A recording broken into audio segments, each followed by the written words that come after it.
क्या हो अगर वो ऊर्जा जिसे समाज अक्सर दबाने और छिपाने की कोशिश करता है, असल में आध्यात्मिक विकास का सबसे बड़ा जरिया हो। आज हमारे पास ओशो की एक बहुत ही क्रांतिकारी किताब from sex to super consciousness का एक विस्तृत सारांश है और ये सवाल इस पूरी चर्चा के कह सकते हैं केंद्र में है। हाँ, और इस सारांश का जो मुख्य विचार है वही चौंकाने वाला है।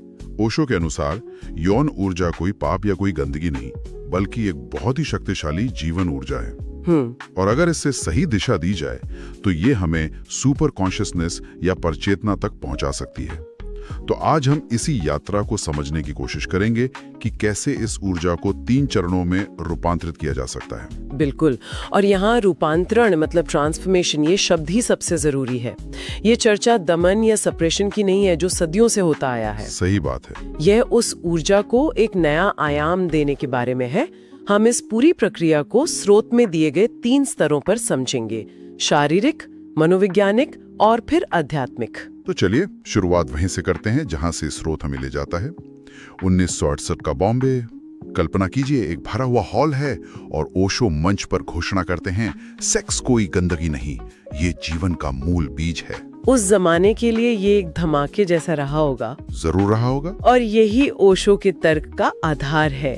स्रोत बताता है कि समाज ने इस प्राकृतिक ऊर्जा पर शर्म, डर और पाप का एक भारी बोझ डाल दिया है।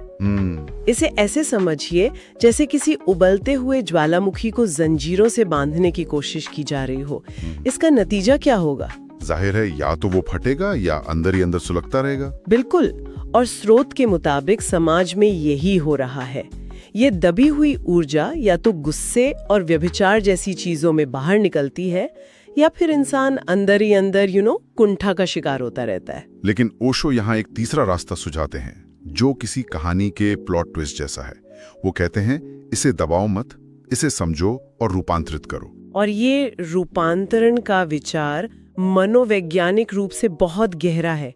जब हम किसी भी शक्तिशाली भावना को, चाहे वो गुस्सा हो या यौन ऊर्जा, दबाते हैं तो वो विकृत हो जाती है। विकृत मतलब वो अपना स्वाभाविक रूप खो देती है। रूपांतरण का मतलब उस ऊर्जा को खत्म करना नहीं है, बल्कि उसके प्रवाह की दिशा बदलना है।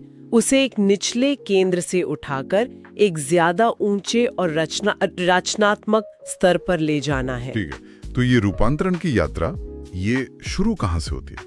पहला कदम क्या है? पहला कदम सबसे बुनियादी है और शायद सबसे मुश्किल भी, शारीरिक स्तर। यहाँ मुख्य विचार है अपने शरीर को बिना किसी शर्म या अपराध बोध के पूरी तरह स्वीकार करना। स्रोत में इसे समझाने के लिए एक पुल की मिसाल दी गई है ना? हाँ, एक बहुत ही सटीक मिसाल। ओशो कहते हैं कि सेक्स एक पुल की तरह है जो आपको एक अनुभव से दूसरे ज्यादा गहरे अनुभव तक ले जा सकता है। लेकिन समाज ने अपराध बोध और शर्म की हथौड़ी से इस पुल को ही तोड़ दिया है। नतीजा ये है कि लोग या तो इस किनारे पर वासना में फंसे रह जाते हैं या फिर डर के मारे उस पार जाने की हिम्मत ही नहीं करते। सही कहा। ये बात तो समझ आती है कि समाज ने पुल तोड़ दिया, पर यह सुनने में थोड़ा निराशाजनक लगता है। क्या स्रोत सिर्फ समस्या बताकर छोड़ देता है या इस टूटे हुए पुल को जोड़ने का कोई रास्ता भी सुझाता है? रास्ता सुझाता है और वो बहुत ही व्यवहारिक है। अच्छा। सलाह ये है कि इंटीमेट मोमेंट्स में जल्दबाजी ना की जाए। उसे एक रेस की तरह नहीं, बल्कि एक ध्यान की तरह अनुभव किया जाए। ध्यान की तरह? हाँ, हर संवेदना को, हर एहसास को बिना किसी जजमेंट के महसूस करना।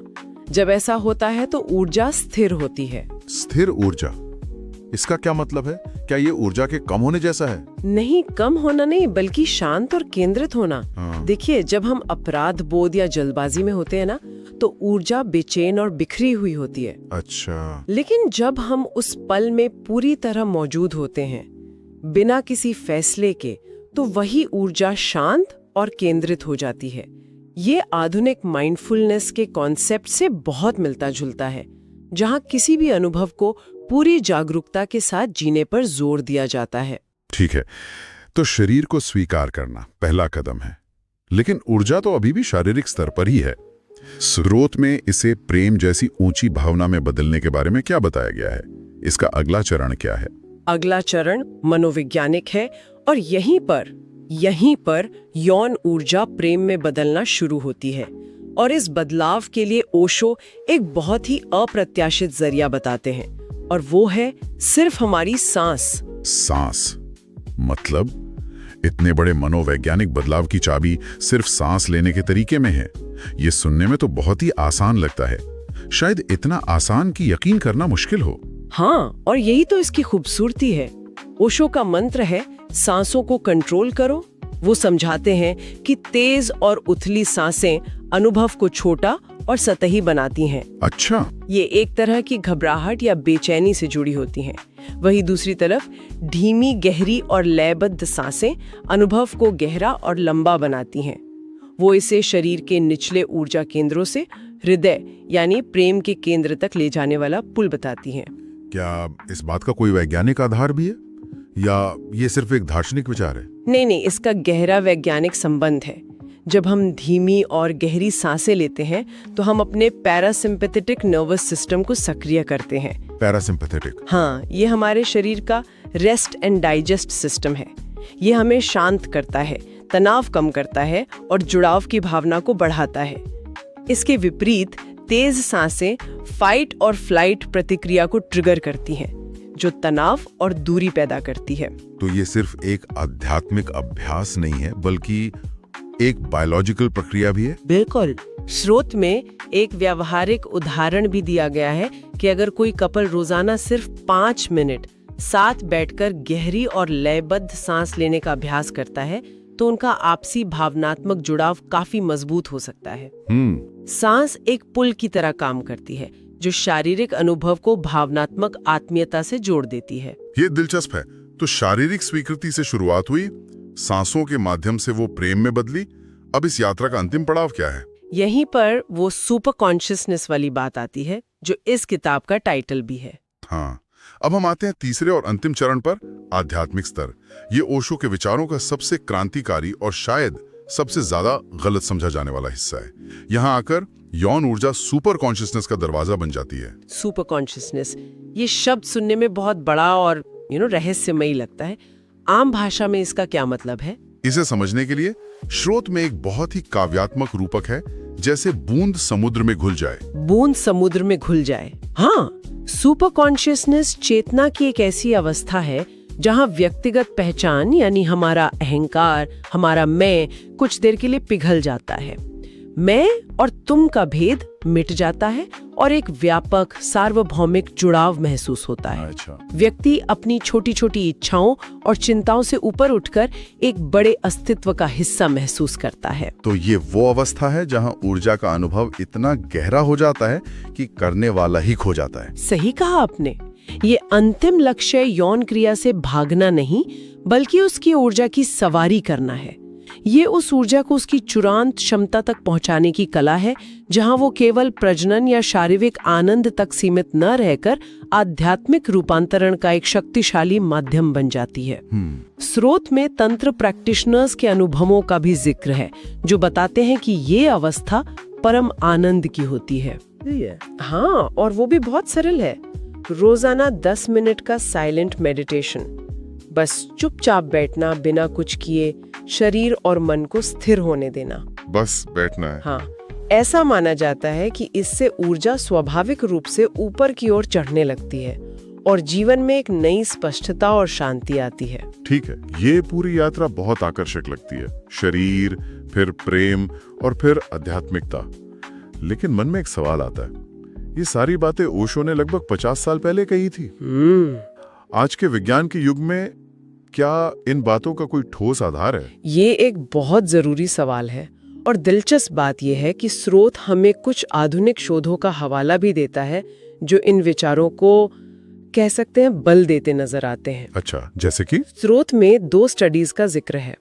पहली 2024 की टाइम्स ऑफ इंडिया की एक रिपोर्ट का हवाला है जो कहती है कि तंत्र में इस्तेमाल होने वाली सांस लेने की तकनीक से यौन ऊर्जा को प्रेम और करुणा जैसी भावनाओं में बदला जा सकता है। अच्छा। इस स्टडी में पाया गया कि इससे तनाव में 30% तक की कमी आई। ये तो सीधे तौर पे दूसरे चरण से जुड़ता है, जहां सांस के जरिए ऊर्जा को हृदय तक ले जाने की बात थी। और दूसरी स्टडी? दूसरी 2025 की रिसर्च गेट की एक स्टडी है।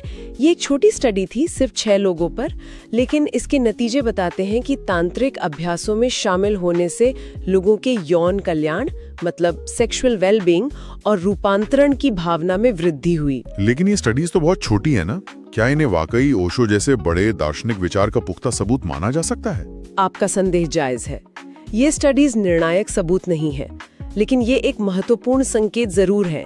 इनका महत्व ये है कि वे इस प्राचीन ज्ञान को केवल दार्शनिक या रहस्यमयी दायरे से निकालकर वैज्ञानिक जांच के दायरे में ला रही हैं। वे दिखा रही हैं कि शरीर, मन और चेतना के बीच का ये संबंध केवल कल्पना नहीं है, बल्कि इसे अनुभव किया जा सकता है और शायद किसी दिन इसे ठीक से मापा भी जा सकेगा। यह उस दिशा में एक पहला कदम है। समझ गया। तो ये एक तरह से प्राचीन ज्ञान और आधुनिक विज्ञान के बीच एक पुल बनाने की कोशिश है। स्रोत के अंत में लेखक अपने व्यक्तिगत अनुभव के बारे में भी कुछ कहता है ना? हाँ, और वो अनुभव इस पूरी चर्चा को एक व्यक्तिगत स्पर्श देता है। लेखक कहता है कि इस किताब को पढ़ना एक ऐसे ताले को खोलने जैसा था जो डरावना लेकिन आजाद करने वाला था। डरावना लेकिन आजाद करने वाला, ये बहुत गहरी बात है। ऐसा लगता है जैसे समाज द्वारा बनाए गए किसी बंधन से मुक्ति मिल गई हो। बिल्कुल। लेखक का निष्कर्ष यही है कि ऊर्जा को दबाने से वो जहर बनती है, लेकिन उसे समझने और सही दिशा देने से वही ऊर्जा हमारी सबसे बड़ी शक्ति, एक सुपर पावर बन सकती है। वाह। स्रोत के अनुसार ये किताब उन लोगों के लिए एक गेम चेंजर हो सकती है जो आध्यात्मिक विकास, बेहतर रिश्ते या जीवन में एक गहरा संतुलन खोजना चाहते हैं। तो अगर हम इस पूरी चर्चा को समेटे तो ये सिर्फ एक ऊर्जा के बारे में नहीं है, ये सही कहा। यह सिद्धांत जीवन की किसी भी शक्तिशाली भावना या ऊर्जा पर लागू होता है, चाहे वो क्रोध हो, महत्वाकांक्षा हो या डर हो।